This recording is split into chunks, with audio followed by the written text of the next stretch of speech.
तो दोस्तों शुरू करते हैं आज की इंफ्रा न्यूज़। पहली खबर जो आ रही है वो है आईआईटी मद्रास से, जहाँ पर एक ग्राउंड ब्रेकिंग चीज़ हुई है और एक वर्किंग प्रोटोटाइप जो फ्यूचरिस्टिक हाइपरलूप का होगा वो यहाँ के स्टूडेंट्स ने प्रेजेंट कर दिया है। तो जो हमारे फाइनेंस मिनिस्टर है उनके द्वारा तो स्टूडेंट्स को कंडेम किया ही गया है, लेकिन इसके साथ साथ यहाँ पर बहुत ही ज़्यादा आप कह सकते हो बड़ा डेवलपमेंट है, क्योंकि इंडिया के अंदर पहली बार चलाया गया ऐसा प्रोटोटाइप। वैसे ये जो टीम है ये बाहरी कॉम्पिटिशन्स में पार्टिसिपेट कर चुकी है, कई फॉरेन कोलैबोरेशन के साथ में ऑलरेडी हो चुके हैं। तो यहाँ पर लंबे समय से काम चल रहा था आईआईटी मद्रास के अंदर। अच्छी बात है कि प्रोटोटाइप यहाँ पे प्रेजेंट किया गया। अगली खबर दोस्तों वेस्ट बंगाल से रिलेटेड, जिन्होंने कोलैबोरेशन किया है Indian electrical and electronics manufacturers association से, जहां पर इनके साथ में मिलकर इन्होंने कहा है कि एक dedicated electrical and electronic industrial park बनाया जाएगा वेस्ट बंगाल स्टेट के अंदर। तो यहाँ पे जो जमीन होगा उसके लिए 1000 एकड़ एलोकेशन किया जाएगा और ह्यूज इन्वेस्टमेंट अपॉर्चुनिटीज को ओपन किया जाएगा इंडस्ट्रियल पार्क्स के अंदर। यहाँ पर मेनली जमीन जो है वो खड़गपुर और दुर्गापुर इन दो जगहों पर देखी जा सकती है। और अभी ये जो एसोसिएशन के बाद में वो चलेगी, कंपनीज जो है आके चीज़ें देखेगी, चेक करेगी और अकॉर्डिंगली यहाँ पर डिसीजन लिया जा सकता है फैक्ट्री सेटअप करने का। अगली खबर फिर से जो है वेस्ट बंगाल से आ रही है, जहाँ पर first phase of global data centre leader NTT जो यहाँ पर एक हाइपरस्केल हब बनाना चाहती है वो अगले 6 महीने में ऑपरेशनल हो जाएगा, ऐसा कहा है। मार्च 2024 का टारगेट इनका है और यहाँ पे कैपेसिटी जो इनकी डेटा सेंटर की बाद में होगी वो होगी 400 मेगावाट की आने वाले 4 सालों में। तो इनिशियली तो छोटा होगा, वैसे यहाँ पर जो प्रपोज पहला प्लॉट है वो है 6 मेगावाट का, उसके बाद में 7.5 एकर्स ऑफ लैंड पर ये बन रहा है न्यू टाउन एरिया के अंदर। एनटीटी बहुत ज़्यादा बड़ा लीडर है दुनिया भर के क्लाउड कंप्यूटिंग का है या डेटा सेंटर इंफ्रास्ट्रक्चर के अंदर, और यहाँ पर कोलकाता के अंदर वो अपना इंटरेस्ट काफ़ी अच्छे से लेवल पे बता रहे हैं। अगली खबर दोस्तों आ रही है वो है लिथियम आयन बैटरी रिसाइकलिंग से रिलेटेड, जहाँ पर एक स्टार्टअप लोहम ने ये डिसाइड किया कि वो जिन्होंने कहा कि वो पहली कंपनी बनेंगे चाइना के बाहर जो कि लिथियम को उसके प्योर मेटेलिक फॉर्म पे बनाए गए एट स्केल, और इसके लिए वो बहुत ज़्यादा बड़े लेवल पे काम करेंगे। तो बेसिकली चाइना को छोड़ के कोई भी लिथियम मेटल को जो है प्योरली रिफाइन नहीं कर सकता। ये जो लिथियम होता है वो EVs, consumer electronic batteries, aerospace, advance metallurgy, medical field, industrial compounds वगैरह में इस्तेमाल होता है। उन्होंने कहा है कि वो रिसाइकलिंग तो करेंगे ही, लेकिन साथ साथ यहाँ पर ये जो हाई लेवल का लिथियम है उसको बनाने का काम करेंगे। अगली दोस्तों जो खबर आ रही है वो है state owned Neyveli lignite corporation of India limited से और grid corporation of Odisha limited से, जिन्होंने एक अग्रीमेंट किया है जो कि एक पावर परचेज अग्रीमेंट है। और यहाँ पर इसके कारण भुवनेश्वर में 800 मेगावाट ऑफ इलेक्ट्रिसिटी सप्लाई करेगी लिग्नाइट कॉर्पोरेशन ऑफ इंडिया, और यहाँ पर ग्रिड ऑपरेशन जो ऑब्वियसली सब जो है यहाँ पे पहुँचाने का काम करेगी। वैसे दोस्तों यहाँ पर 2 स्टेजेस में काम होगा, 400 मेगावाट का पहला, 400 मेगावाट का दूसरा। करेंटली जो अग्रीमेंट है उसके सबसे 2400 मेगावाट का यहाँ पर एक्सचेंजिंग होता ही है Talabira super thermal power plant stage 1 से। यहाँ पर यही चीज़ जो है भुवनेश्वर को आगे और काम में आएगी अपने बिजली के रिक्वायरमेंट्स को फुलफिल करने के लिए। अगली खबर दोस्तों आ रही है पुणे महानगर परिवहन महामंडल लिमिटेड से, जिन्होंने इंट्रोड्यूस कर दी है कैशलेस टिकटिंग सिस्टम, और अभी यहाँ पर इलेक्ट्रॉनिकली QR कोड्स के जरिए जो है यहाँ पर पेमेंट्स लोग कर पाएंगे। तो दोस्तों यहाँ पर वैसे काइंड ऑफ आप इस लेट है, 18,500 बसेस जो है वो चलती है यहाँ पर पुणे में, तो यहाँ पर बहुत लेट है अगर UPI पेमेंट एक गवर्नमेंट फैसिलिटी में इतना लेट इंटीग्रेट हो रहा है तो, लेकिन अभी एटलीस्ट जो है कैशलेस टिकट्स के ऊपर काम शुरू हो गया है। वैसे दोस्तों यहाँ पे नई बात यह है कि टिकट का फेयर जो है पहले भी आप कुछ हद तक दे सकते थे, लेकिन टिकट्स भी यहाँ पर जो है अभी फोन पे ही देखने को मिलेगी, पेपर का इस्तेमाल नहीं होगा।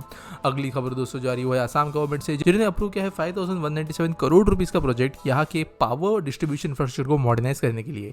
तो DPR यहाँ पर जो है वो यहाँ पर सबमिट हो गया है CM के सामने। टोटल DPR कॉस्ट जो है मॉडर्नाइजेशन के लिए वो 5196.91 करोड़ रुपीज़ का है।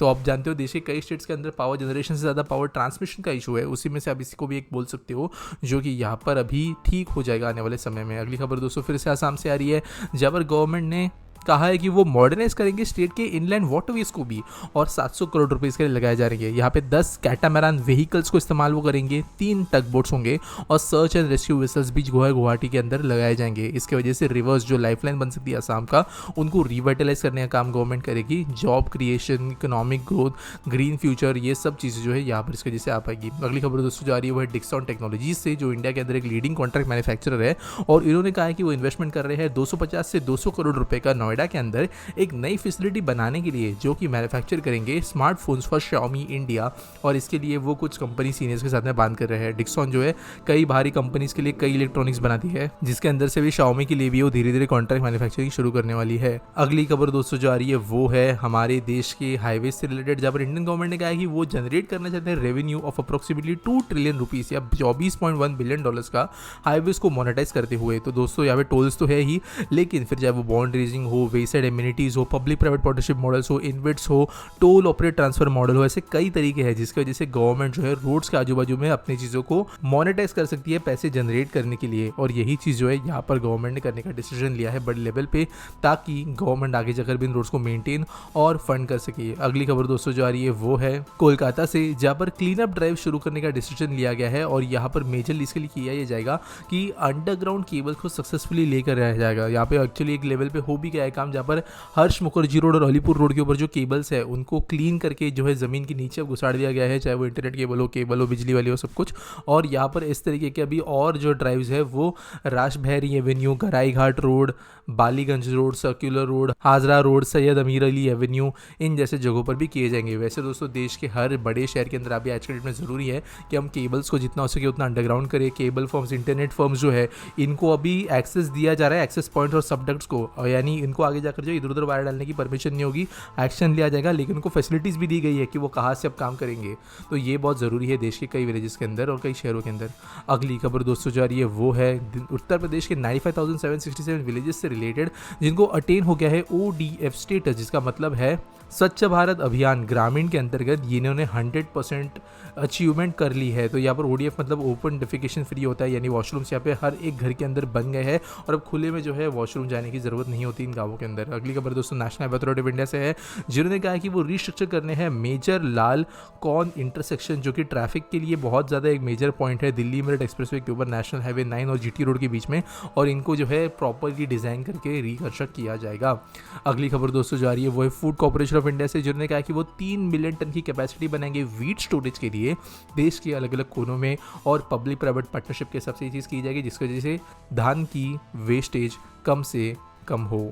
आज के अस्पीटी सवाल के बारे में बात करें तो ओवन नॉमिनल पूछते हैं, is it possible to convert CSMIA crossing runway into 2 parallel runway by removing encroachment and land acquisition. तो देखो यार टेक्निकली अगर कर सकते हैं क्या, ऐसे देखा जाए तो हाँ, तो क्यों पॉसिबल नहीं है, पूरा निकाल दो, पूरा हटा दो और फिर 2 रनवे बना दो। लेकिन टेक्निकली आज के डेट में कोई पॉसिबिलिटी दिखती है तो हम उसको नहीं बोल सकते हैं। देखो क्यों, क्योंकि एंक्रोचमेंट्स अगर हटाने हैं तो वो बहुत पहले हो सकता था जब एंक्रोचमेंट इतनी थी भी नहीं, लेकिन पॉलिटिकल विल ने आज एंक्रोचमेंट्स को इतना बढ़ा दिया है कि वहाँ पे कोई भी तरीके का लैंड एक्विजिशन करना सिर्फ महंगा होगा, लेकिन पॉलिटिकली विल वहाँ पे है नहीं उसका एक्विजिशन करने के लिए।